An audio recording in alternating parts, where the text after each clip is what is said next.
Welcome to the program. A battle is underway in the occupied West Bank after Israeli forces raided the Jenin refugee camp.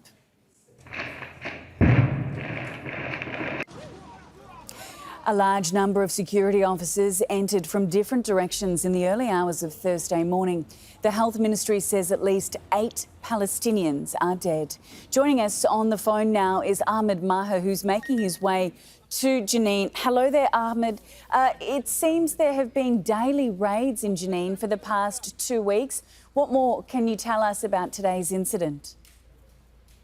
Yeah, today the Israeli forces stormed the refugee camp in Jenin, one of the cities in the occupied West Bank, at 7 local time, which is 5 GMT. And it is part of an intensified campaign by the Israeli forces against what they call militant Palestinian factions in the refugee camp and in Jenin. Over the past 2 to 4 weeks, Israel has intensified its campaign against the Palestinian factions there. Since the start of the year, at least 28 people were killed, and including 5 children. And in today's raid, this is the highest death toll in at least 4 or 5 months. We are talking now about 5 Palestinians killed, 16 wounded, and 4 critically in a critical condition. And this is going on, and despite the fact that the Palestinian Authority is technically governing Jenin, other towns in the occupied West Bank. But the Palestinians are upset and frustrated that this is going on day and night and non-stop. And also it coincides with the inauguration of the new Israeli government, which includes senior ministers from the far right.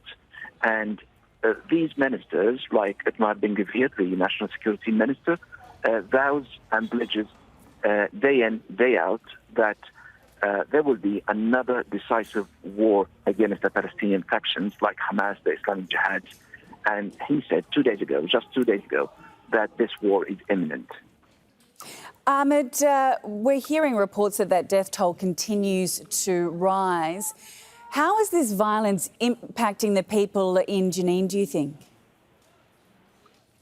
Well, I mean, the Jenin residents are staying up late, waiting for the next military raid in the city. They're saying they are exhausted. They start to think that when will it, or ask this question, when will it be my turn? When will it be my son or another family member?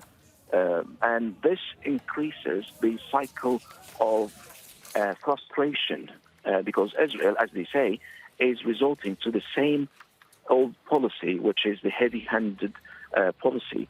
And they are just frustrated. You know, they fear that they can't go to work, or when they go to work and suddenly come upon Israeli soldiers in the street and they could shoot me or them, as they say.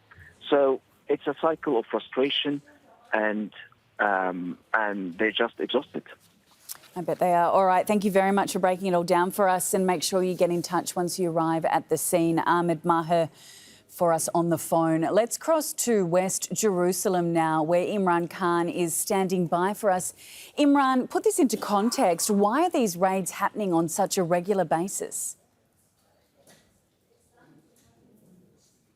Well, to put it very clearly and very simply, the Israelis are after wanted terrorists, their words.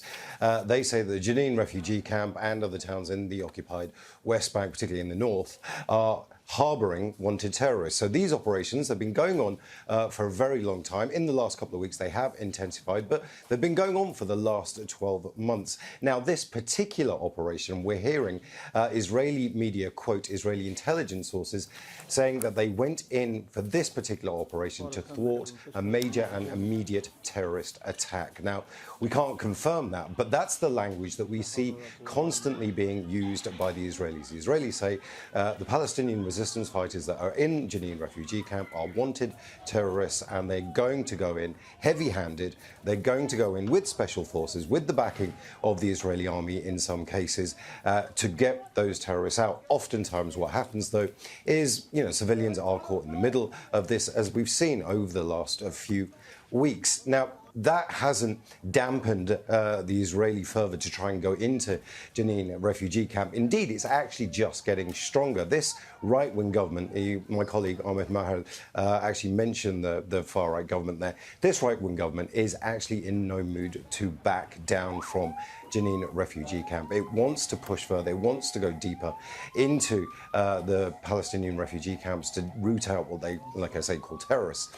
Now, the more that happens, the more that pushes Palestinians, for example, to try and join up to defend themselves. So it is a cycle of violence that continues. But the Israelis are absolutely clear. There are wanted terrorists within Jenin refugee camp.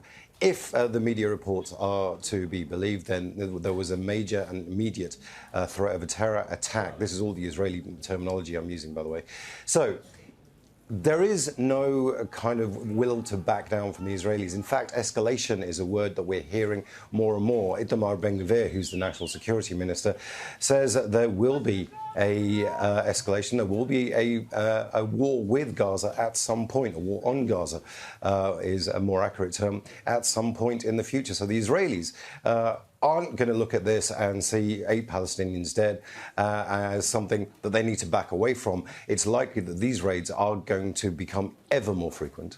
All right, thank you very much for the update, Imran. And just some word from our news desk. The Palestinian Ministry of Health says 9 Palestinians have now been killed in Jenin, including an elderly woman. Thank you very much, Imran Khan.